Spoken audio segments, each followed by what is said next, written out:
Бұл ақырғы приступ. Тезіден жүрегін алмаштырыш керек. Донордың ақшасы 150-200 мың доллардың тегерегінде. Сен кім жардам береді? 2 күн ғана уақытымыз бар. Қиналып кеттім мен. Мен сені айықтырам, сөз берем. Ақша табам. Жалғыз қалдыршы. Сумканы текшеріп қоялықшы,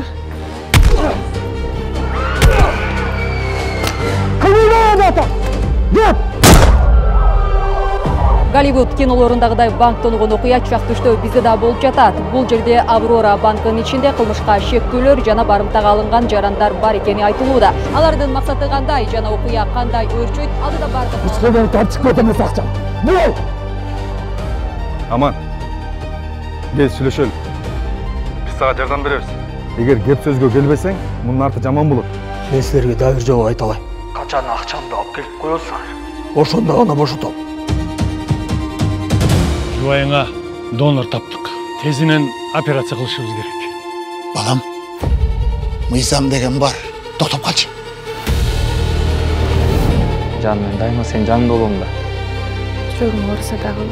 Мен сен жанында тұрғанда жүрегім ешқашан ауырбайды.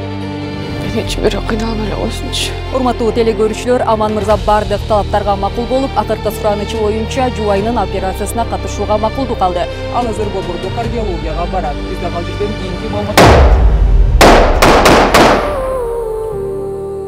Мен сени сүйөм. Мен да сени сүйөм жаным.